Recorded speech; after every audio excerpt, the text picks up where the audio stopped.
नमस्कार। एक बार प्रेम से बोलिए सियावर रामचंद्र की जय, पवन पुत्र हनुमान की जय और परम राम भक्त नीम करौली महाराज कैंची धाम वाले बाबा की जय।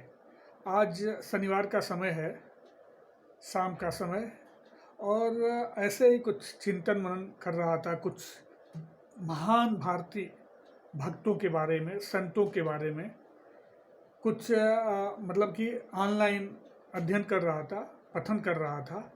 तो बाबा कैंची धाम वाले बाबा की तरफ बार बार मेरा ध्यान आकर्षित हो रहा था। और वैसे भी मैं बाबा कैंची धाम वाले बाबा की, नीम करौली महाराज की बहुत सारी कहानियाँ सुन रखी हैं।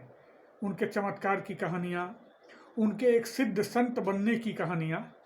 तो कभी कभी बहुत सारे ऐसे भी वीडियो मैंने देखे हैं यूट्यूब पे, या ऐसी कहानियाँ भी पढ़ी है मैंने, जिसमें उनको कुछ लोगों ने भगवान बता दिया है। भगवान की संज्ञा देना अच्छी बात है, मैं ये नहीं कहता, वो मतलब भगवान के स्वरूप ही हैं। और कहा गोस्वामी तुलसीदास जी महाराज वैसे भी रामचरितमानस में लिखते ही हैं कि जो ये जीव है ना, ये जो हम हैं, जो प्राणी हैं, वो उसी ईश्वर की संतान हैं, उसके अंश हैं। तो अगर हम उसके अंश हैं तो मतलब भगवान के ही अंश हैं, तो भगवान कहा जा सकता है। और व्यक्ति अच्छे कर्मों से भगवान बन भी जाता है। भगवान जैसे कर्म करो तो भगवान हो ही। लेकिन जहाँ तक मेरा मानना है कि भगवान, ईश्वर, देवी देवता और भक्त या संत कह लें, या भक्त संत कह लें, के बीच की एक दूरी है ना, एक जो अंतर है, उसमें शारीरिक रूप से नहीं, मतलब अलौकिक मानसिक रूप से उसको थोड़ा ना बनाए रखना चाहिए। दरअसल होता क्या है ना कि हम इंसान कुछ चीज़ों को ना थोड़ा सा मतलब कि वहाँ जहाँ के कहने के चक्कर में ना, उसकी जो महिमा है ना, उससे उसको दूर कर देते हैं। एक्चुअल में देखा जाए, असल में देखा जाए तो संत जो है ना, संत जो है वो ईश्वर से बड़ा है। क्यों? भक्त जो है ना, ईश्वर से बड़ा है। क्यों? क्योंकि ईश्वर ऐसे संतों और ऐसे भक्तों के अधीन होते हैं। तो भक्त और संत ऐसे ही बड़े होते हैं। अगर महान संत है, महान भक्त है, तो उसकी कृति ऐसे ही भगवान से बड़ी है। क्योंकि सर्वे सर्वा, जो सर्वगुण संपन्न ईश्वर है, जो अभियंता है, जो रचयिता है इस विश्व का, ये सृजन करता है इस ब्रह्मांड का, वो उस भक्त के, उस संत के अधीन होता है। और वो भी संत कौन? कलयुगी संत, मतलब कलयुग में भी पैदा होकर जिसने भगवान को अपने वश में कर लिया, तो वो तो ऐसे भी भगवान से बना है। तो फिर हम बार बार किसी भी संत को, मेरा ये मानना है, करबद्ध प्रार्थना भी है कि संत को संत के रूप में देखें। ये बहुत महानता वाली चीज़ है। अगर हम संत को सच्चा संत मानते हैं तो वैसे ही वो ईश्वर के बराबर है, ईश्वर से ऊपर है।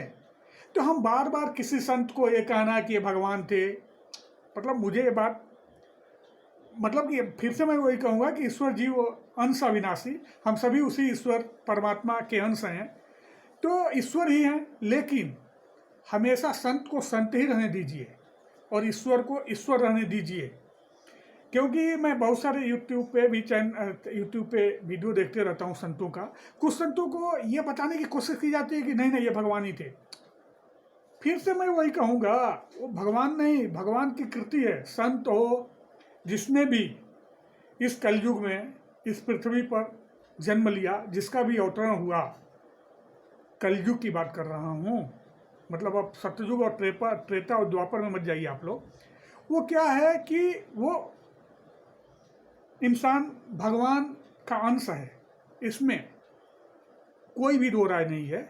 और वो अपने अच्छे गुणों से, अपने भक्ति भाव से, अपने सरल हृदयता से ईश्वर को प्राप्त कर सकता है और ईश्वर को अपने अधीन करके समाज को एक नई दिशा दे सकता है, एक ऊर्जा भर सकता है समाज में, जो हमारे संत महात्मा करते रहे हैं। और आध्यात्मिकता की यही सबसे बड़ी विरासत है जो हम लोगों को मिली हुई है उपहार स्वरूप। तो उसको हमको समझना होगा। और कभी भी संत को संत रहने दीजिए। संत जो शब्द है ना, अपने आप में ही महान है, और उस संत के अधीन, उस भक्त के अधीन ईश्वर होते हैं। तो करौली महाराज एक बहुत बड़े संत थे, और हनुमान जी के एक बहुत परम भक्त, बोलिए उनको परम भक्त थे। तो अब किसी संत को ये कहना कि वो फला के अवतार थे, या मैं उसमें मतलब थोड़ा मुझे मुझे थोड़ा सा पता नहीं, तार्किक रूप से भी मुझे पसंद नहीं है। क्योंकि मुझे लगता है कि संत अपने आप में ही मतलब एक उच्च कोटि का सृजन है, जो ईश्वर को भी अपने अधीन करके रखता है, और कभी कभी जरूरत पड़ने पे ईश्वर को वो नचाता है। तो संत अपने आप में महान होता है। तो किसी भी संत को किसी ईश्वर का रूप मतलब कि अवतार ना कह के ये कहना चाहिए कि वो फला के अंश हैं, या फला की महती कृपा। जैसे हनुमान जी की महती कृपा थी किस पे? नीम करौली बाबा पर।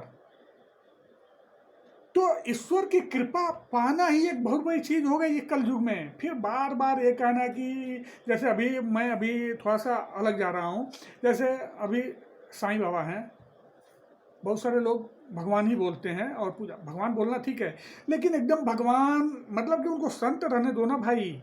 संत होना क्या मतलब कोई बुराई है क्या? संत होना अपने आप में एक मतलब कि बहुत बड़ी अद्भुत अलौकिक बात है, अगर सच्चा संत है तो लोगों को थोड़ा सा इससे बचना चाहिए, और भावुकता में बहकर या कुछ ज़्यादा बोलने के चक्कर में अर्थ का अनर्थ करते हुए कुछ चीज़ को कहीं और जोड़ना अच्छी बात नहीं होती। इसके लिए संत को संत रहने दीजिए, और संत सदा प्रणम्य है, जो समाज को एक नई राह दिखाता है, ऊर्जावान बनाता है, और ईश्वर से जोड़ने की कोशिश करता है। तो नमस्कार करता हूँ, और फिर मिलता हूँ अगली कड़ी में। तब तक के लिए नमस्कार।